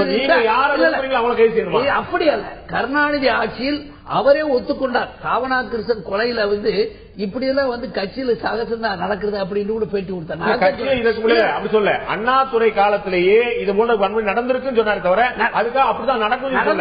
அண்ணா ஆட்சி காலத்திலே நடந்திருக்கு. என்னுடைய கருத்து குடும்ப சண்டைக்கும் உட்கட்சி சண்டைக்குமாக நாட்டிலே சகஜங்கிற சொல்ல நடந்திருக்கு. அதுக்காக அவங்க அதுக்கு யாராவது ஸ்பேர் பண்ணினாங்க நம்ம பேசலாம். இப்படிப்பட்ட கொலைகள் பொதுமக்களுடைய பிரச்சனைகளுக்காக அல்ல, அந்த குடும்ப பிரச்சனை அவருடைய கட்சி பிரச்சனைக்காக கூட இவ்வளவு வன்முறைகள் நடந்திருக்கிறது. அந்த கட்சி வன்முறை கட்சியா இருக்கு. இந்த நெருக்கடி நிலை என்பது இல்லை. தீர்மானம் இரண்டையுமே வன்முறையாக கண்டிக்கிறேன். நான் சொல்ல வரேன், நீங்க சொன்னது போலவே பழத்துக்கு விடுங்க. 2 ஆட்சியிலுமே நிறைய விஷயங்கள் வன்மை நடந்திருக்குங்கிறத நீங்க 2 பேருமே பதிவு பண்ணிட்டீங்க. மக்களுக்கு சில உண்மைகள் தெரிய வந்திருக்கு இது மூலமா. Right, okay. நான் கேட்கிறேன், இப்ப தேடி சில குறிப்பிட்ட ஹோட்டல்கள் தாக்கப்படுகின்றன. கர்நாடகா ரெஜிஸ்ட்ரேஷன் கொண்ட தமிழ்நாட்டு பஸ் இது கூட தெரியாம பஸ் தமிழ்நாடு பஸ் ஏதோ டாக்ஸ் 100 ரூபாய் கம்மியா கிடைக்குங்க, அங்க போய் ஃபேன்சி நம்பர் கிடைக்குங்க, அங்க போய் ரெஜிஸ்டர் வரான். அவனுடைய பஸ் தாக்குறோம். இது என்ன மாதிரியான விஷயங்கள் ஊக்கப்படுத்துறீங்க? கண்ணாடி உடனே நம்ம கண்ணாடி பாக்குறோம். இது இரு மாநில உணர்வுகளை எவ்வளவு பெரிய பாதிக்கும்? இரு மாநிலத்தில் கூடிய அங்க இருக்கக்கூடிய தமிழர்கள், இங்க இருக்கக்கூடிய கன்னடர்கள் எவ்வளவு பெரிய பாதிப்பு ஏற்படுத்தும்? அங்க பெங்களூர்ல மட்டுமே லட்சத்துக்கு மேற்பட்ட தமிழர்கள் இருக்காங்க. நீங்க மறந்துட்டீங்களா? அனைத்து இந்திய அதிமுக தூண்டுதல் என்பது கிடையாது. எங்க தவறு என்று கீழே பேர் இருக்கு சார். சார் யார் அடிக்கிறார் சார் நோட்டீஸ்? இந்த நிகழ்ச்சியை பற்றி இவ்வளவு செல்வாக்கு இந்த கட்சி பெற்றுக் கொண்டு இருக்கிறது. இந்த அம்மா செல்வாக்கா போய்கிட்டு இருக்காங்க. இதுல ஏதாவது பண்ணணுமே ஆதங்கப்படுறாங்க. அந்த வாய்ப்பு இல்லை இருக்காரு. அவர் நேற்று அவர் கொடுத்த பேட்டி என்பது ஒரு பத்திரிகை காவல்துறையில அதிமுக சார்பாக புகார் கொடுத்து நடவடிக்கை எடுக்கப்பட்டு வழக்கு பதிவு செய்யப்பட்டிருக்கிறது. எங்களுக்கு அப்படி இந்த நேச உறவுகளை கெடுக்க வேண்டும் என்ற நோக்கம் எங்களுக்கு. அப்படின்னா கர்நாடகா கோர்ட்டுக்கு போயிருக்குது, இந்த கோர்ட்டை மாத்துக்கிட்டு இருப்போமே. கையில கொடியோட இந்த பஸ் மீது தாக்கல் நடத்தப்பட்டது போனவங்க வந்த வீடியோ காட்சிகள் நம்ம ஒளிபரப்பு இருக்கிறாங்க எல்லா சேனலுமே. அதுல கையில கொடியோட போய் தாக்கல் நடத்துறாங்க. அவங்க யாரும் சொல்ல போறீங்களா? யாரு தவறு உரிய நடவடிக்கை எடுங்கள். ஆனால் அதிமுக தூண்டுதலோ நாங்க அப்படிப்பட்ட நிகழ்ச்சி நடக்கின்ற எங்கள் கட்சியின் சார்பிலோ யாருமே சொல்லி தூண்ட. உங்க கட்டுப்பாட்டுல கட்சி இல்லையா? அப்படி சொல்ல முடியாது. இல்ல கட்சியினர் செய்வாங்க. எப்படி முடியும்? ஒருத்தர் கொடி பிடிச்சு போய்வாரு, ஒருத்தர் உங்க பேரை நோட்டீஸ் அச்சடிச்சிருவாரு. இல்ல நீங்க ராணுவ கட்டுப்பாடு கொண்ட இயக்கம், அதுல எந்த மாற்றம் கிடையாது. யாராவது தனிநபர்கள் அல்லது எங்களுடைய இயக்கத்தை பயன்படுத்தி கூட சிந்திருக்க வாய்ப்பு இருக்கு. நான் என்ன கேட்கிறேன், 5 நாளா கன்னடர்கள் மீது இந்த மாதிரியான தாக்குதல்கள் தொடுக்கிற பேச்சுக்களும் போஸ்டர்களும் வருது. நீங்க உங்க கட்சியில இருந்து இதற்கும் எங்களுக்கும் சம்பந்தம் இல்லை, இப்படி செய்பவர்கள் மீது போலீஸ் நடவடிக்கை எடுக்க வேண்டும் என்று ஏன் பேசல? நீங்க அவசியம் இல்லை. நீங்க பாதிக்கப்பட்டவங்க உங்களுக்கு புகார் கொடுக்க தெரியுமா தெரியாதா?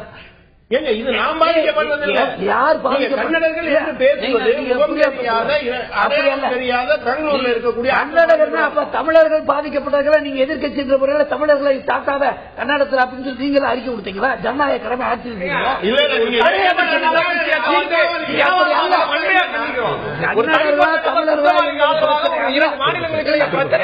கன்னடர்களா தமிழர்களா என்பது பிரச்சனை அல்ல.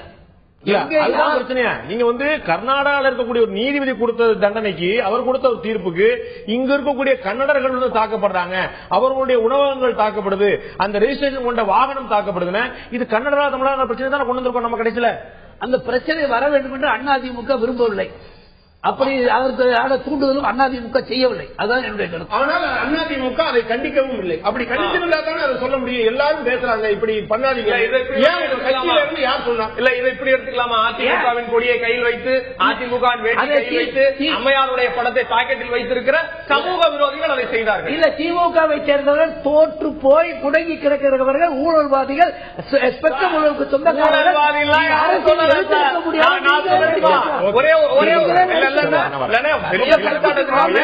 Hardly mix the power and wealth is the bottom line of this case. As a Jayalalitha, a huge accumulation of wealth by accused in short span of 5 years, telling example how power would lead to control unlawful ways, a possible danger to the democracy.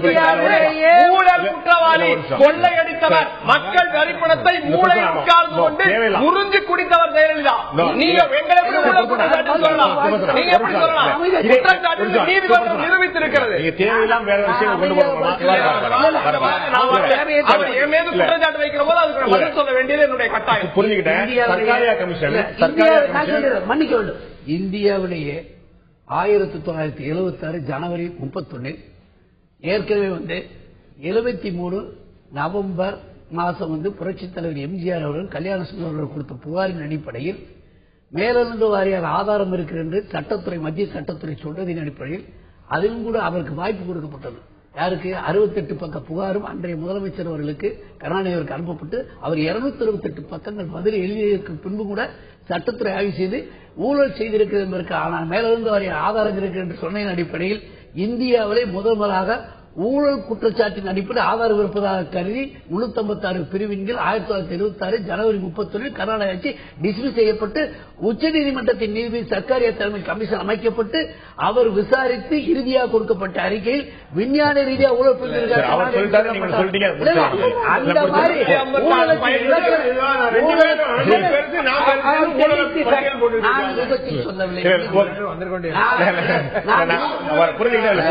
அவர் ஒரு குற்றச்சாட்டு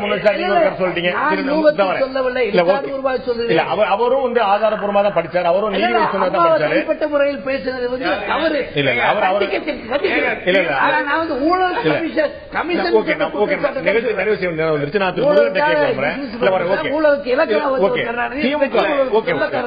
தேவையில்லாம வேற விஷயங்களுக்கு divert பண்ணி கொண்டு போகணும் கேட்கிறேன். திரு முருகன் கேட்கிறோம். ஒரு முகநூல்ல ஒரு நண்பர் கேட்டிருந்தாரு, திமுக எதுவும் பேசாமலே ஒரு 10 நாள் இருந்தா ஏன் இது மௌனமாவே இருக்கிறாரு, இவர் ஏன் பேசவே மாட்டாரு சொல்லி கேள்வி கேட்கிறாங்க. சரி, ஒரு ஆர்ப்பாட்டம் பண்ணணும்னு சொல்லி சொன்னா ஏன் ஆர்ப்பாட்டம் பண்றீங்க, இது அரசியலான்னு கேட்கிறாங்க. திமுக என்னதாங்க செய்யறதுன்னு சொல்லி கேட்கிறாங்க. செய்ய வேண்டிய நேரத்தில் அதாவது செய்யக்கூடாததை செய்ய வேண்டிய நேரத்தில் செய்வதும், செய்ய வேண்டிய நேரத்தில் செய்ய வேண்டியதை செய்யாமல் இருப்பதும் பிரச்சனை தானே. வள்ளுவர் சொல்லி இருக்காரு, செய்யத்தக்க அல்ல செய்யாமலும் கெடும். எனவே செய்தக்க அல்ல. 27ஆம் தேதி தீர்ப்பு வந்த அன்னைக்கு மாலையே தீர்ப்பை குறித்து கவலை எங்களுக்கு இல்ல, அது தனிப்பட்ட நபர். சட்ட ஒழுங்கு உடனடியா பதிவு செஞ்சோம்னா பிரசிடென்ட்ல இருந்து இன்னைக்கு வரைக்கும் பதிவு செஞ்சோம். சட்டம் ஒழுங்கு கேட்டு பதிவு செஞ்சீங்க, அந்த வழக்கு பற்றி ஒரு கருத்து கூட சொல்ல நீங்க இப்போ வரைக்கும் அதிகாரப்பூர்வமா சொல்ல மறுத்த முடியாது. விவாதம் வேறு பக்கம் போயிடும். திரும்ப நான் என்ன சொல்றேன்னா, இது அரசியல் சம்பந்தப்பட்டது தானே தவிர, அதனால கலைஞர் மக்கள் மத்தியில இவங்களுக்கு நிறைய சிம்பதி இருக்கு. இதை நம்ம ஏற்கனவே ஒருக்கா பேசணும்.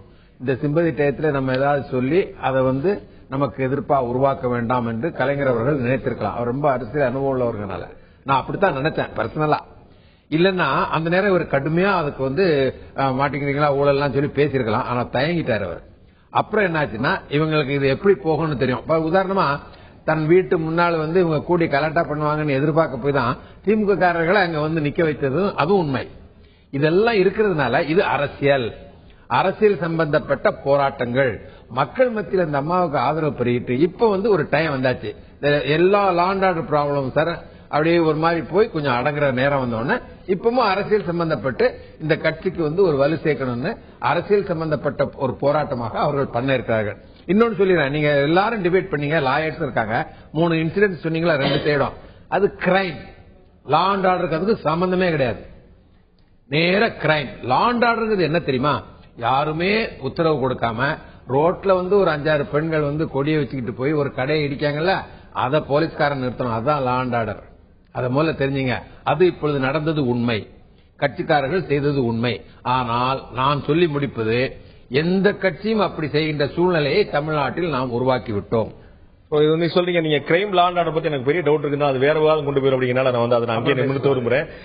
இன்னொரு முகநூல்ல ஒரு நண்பர் சொன்னாரு, இந்த அரசியல் கட்சியை பத்தி பார்க்கும்போது திக்கு தெரியாமல் அதிமுக இருக்குது, திமுக பதுங்குகிறது, தேமுதிக பாய்கிறது, பாமக தூண்டுகிறது, குளிர் காய்கிறது பாஜக அப்படின்னு அவருடைய விமர்சனம் வைக்கிறார். உங்களுக்கு உடன்பாடு இருக்கா? உடன்பாடு இருக்கிறது.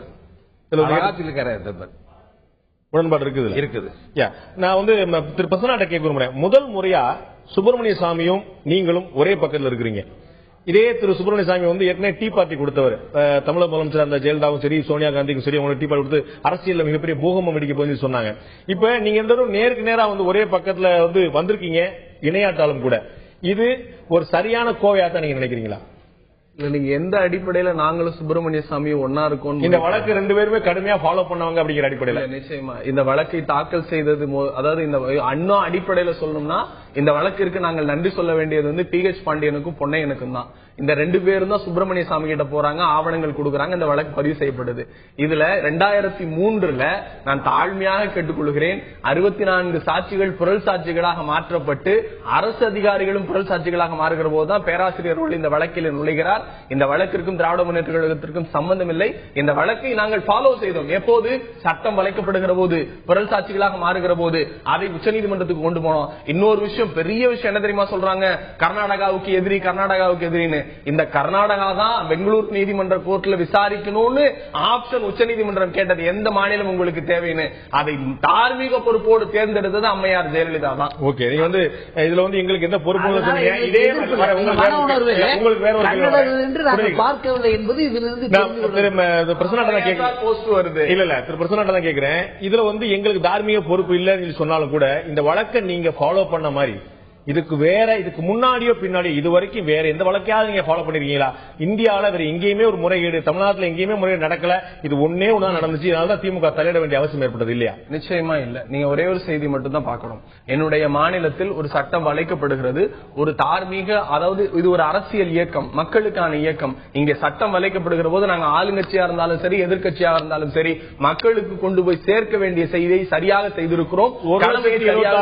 முறைகேடு பற்றிய புகார் வந்த போது திமுக எங்களுடைய வழக்கை விரைந்து விசாரிங்கள் என்று சொன்னதா, இல்லாட்டி இந்த முறைகேடை ஒரு தனிநபர் ஒரே ஒரு விஷயம், ஆதி திராவிட இனத்தை சேர்ந்தவர் என்பதனால் தான் இந்த வழக்கு தொடர்பு சொல்லியிருக்காரு.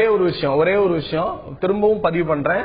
இந்த 2G வழக்கை பத்தி இதோட ஒப்பிட்டு பேசுவது வந்து 2G வழக்கு இழப்பு, அதற்கு 1000 வழக்குகள் கொடுத்திருக்கிறோம். இந்த விரைவுன்னு சொன்னீங்க இல்லையா, CBI போட்ட வழக்குல எல்லாமே முடிஞ்சு போச்சு. இன்னும் 4-5 மாதங்கள்ல தீர்ப்பு வர போகுது. நீங்க சொன்னீங்க விரைந்து நடத்த வேண்டுமா என்று. திமுக ஆக்டிவ் ரோல் வந்து அதுல ஒன்று பண்ணுது, அந்த மாதிரி ஒரு ஆக்டிவ் ரோல் இதுல பண்ணிச்சாங்க கேக்குறது. இல்ல நீங்க அந்த ஆக்டிவ் ரோல்னா என்ன? What you mean by active? சாட்சி புரள் சாட்சியா மாறுறாங்க, வழக்க மாத்தணும், இங்க நியாயம் கிடைக்காது, ஆட்சி இங்க நடக்குது, இவங்களோட ஆட்சி, திமுக ஆட்சி தான் மத்திய மாநிலத்தில் நடக்குது, மத்தியில வந்து திமுக சார்ந்த ஆட்சி நடக்கும் போது இல்ல இந்த இடத்துல நியாயம் கிடைக்காதுன்னு சொல்லி நீங்க பேசுவீங்களா? ஒரு சிறிய உதாரணத்தை சொல்றேன். திமுக எப்படி இந்த சட்டங்களை வளைக்காமல் நடுநிலையோடு நடந்து கொண்டதுன்னு மத்தியிலும் கூட்டணி, மாநிலத்திலும் கூட்டணி, அறிவாலயத்திற்கு கீழே இருக்கிறோம், மேலே சிபிஐ விசாரணை செய்து கொண்டிருந்தார்கள். அந்த அளவுக்கு திமுக கண்ணியம் காக்கிற ஒரு கட்சி என்றைக்கும் தலையிடாது. இன்னும் ஒரே ஒரு விஷயம், நிச்சயமா சிபிஐ வழக்குல நாங்க நேரடியாக வழக்க போய் சந்திச்சோம், வாய்தா வாங்கல. இன்னைக்கு அந்த வழக்கு முடிய போகுது, 18 ஆண்டு காலம் இழுக்கல. நாங்க நேர்மையோடு இந்த வழக்கை அணுகுகிறோம். இன்னைக்கு இடி என்போர்ஸ்மெண்ட்ல நேரடியா போய் நாங்க நிக்கிறோம், வழக்கை சந்திக்கிறோம். அது திமுகவிற்கும் திமுகவினுடைய தொண்டனுக்கும் அதன் தலைவர்களுக்கும் உள்ள இறுதியான கேள்வி. அதாவது நீதிபதியுடைய அனுமதி இல்லாம வழக்கு நீண்ட காலத்துக்கு போக முடியாது. எந்த ஒரு மனு அதிமுக வழக்கு இழுத்தது என்பது தவறானது, நான் கண்டிக்கிறேன். இல்ல, அதாவது 2G வழக்கிலும் இதே மாதிரியான விவகாரங்களை அவங்களும் செய்யறாங்க. நீங்க 2 வழக்கிலுமே இந்த கனிமொழிக்கு ஆஜரானவர் ராம் ஜெத்மலானி தான். சோ இவங்க சார்பற்றவர், அனைத்து கட்சியும் சார்ந்த, கட்சிக்காரர்களுக்கு மட்டுமே அனைத்து கட்சியும் சார்ந்த. அப்புறம் திமுக இப்ப சொல்லி இருக்கக்கூடிய போராட்ட அறிவிப்பு என்பது, அதாவது போராட்டம் நடத்துவதை யாரும் கேள்விக்குள்ளாக்க முடியாது. ஆனா இப்ப சொல்ற பிரச்சனை எல்லாம் இந்த 10 நாளைக்கு முன்னால வர இருந்தது. ஆனா இதுல கூட என்னன்னா, இன்னைக்கு நெய்வேலி பிரச்சனையில் ஒரு மத்திய அரசாங்கத்தினுடைய இதுல மாநில அரசாங்கம் தலையில எல்லாம் சொல்லியிருக்காங்க, கரெக்ட். ஆனா நோக்கியா மூட போறாங்கன்னு வந்திருக்கிறது இன்னைக்கு தான். ரொம்ப கவனமா அந்த வார்த்தை எப்போதுமே திமுகவினுடைய அந்த போராட்ட அறிவிப்புல இருக்காது. மணல் சம்பந்தமான பிரச்சனை தமிழ்நாடு முழுவதும், திமுகவினுடைய போராட்ட அறிவிப்புல அது இல்லை. நம்ம இன்னொரு விவாதம் பண்ணுறோம், திமுக எதுக்கு போராடுது, அதிமுக எதுக்கு போராடுது. இன்னொரு நிகழ்ச்சி சுருக்கமா இறுதியா திரு முத்துமன்ட்ட கேட்க விரும்புறேன். தமிழகத்தில் நடப்பது அதிமுகவுடைய ஆட்சி, மத்தியில் நடப்பது அதிமுகவுக்கு இணக்கமான ஆட்சி, கூட்டணி ஆட்சி. நான் சொல்ல, யார் மீது உங்களுக்கு கோபம், ஏன் இந்த கல்வீச்சுக்கள்? எங்களுக்கு யார் மீதும் கோபம் இல்லை. அப்படி ஒரு சம்பவமே நடக்கவில்லை. அப்படி சொல்ல, யார் மீதும் கோபம் இல்லை. என்னை விடுங்க, அடுத்து சொல்லும்ல. எந்த கல்வீச்சு சம்பவம் பற்றி நாங்கள் தூண்டவில்லை. எங்கே சம்பவம் நடந்ததாலும் சட்டப்படியான நடவடிக்கைகள் இருக்கும். விருதுநகர் மாவட்டம் காரியாப்பட்டியில் ஒரு பஸ் எரிஞ்சது, காஞ்சிபுரம் மாவட்டத்தில் ஒரு பஸ் எரிஞ்சிருக்கு, சுப்பிரமணியசாமி வீட்டில் கல் வீசப்பட்டிருக்கு, திமுக தலைவர் வீட்டில் இப்போ வரைக்கும் போலீஸ் பாதுகாப்பு கடுமையாக போடப்பட்டிருக்கு. இல்ல தனிப்பட்ட ஒரு சம்பவத்தை சொன்னீங்கன்னா, அந்த சம்பவத்துக்கு அங்கே இருக்கக்கூடிய காவல்துறை பாதிக்கப்பட்டவர்கள் புகார் கொடுக்க இந்த ஆட்சி நிச்சயமாக நடவடிக்கை இருக்கும். அதுதான் ஆட்சியில் நடவடிக்கை இருக்கும் அப்படிங்கிற நெருக்கடி நிலைமை என்பது தவறான வார்த்தை. விலைவாசி இன்னைக்கு உயர்ந்திருப்பதாக 2வது தீர்மானம் சொல்லி இருக்கு. ஐக்கிய திமுக கூட்டணி இருந்த போது போராட்ட அறிவிப்பு, திமுகவுடைய இந்த போராட்ட அறிவிப்பு அரசியல் என்றும் அவசியம் என்றும் இங்கு விவாதங்கள் எழுந்து கொண்டிருக்க மக்களுடைய பார்வை என்னவா இருக்கிறது? திமுகவுடைய போராட்டத்தை அரசியலாக பார்க்கிறார்களா, அவசியம் என்று கருதுகிறார்களா? மக்களுடைய பார்வை என்ன? இப்போது பார்க்கலாம்.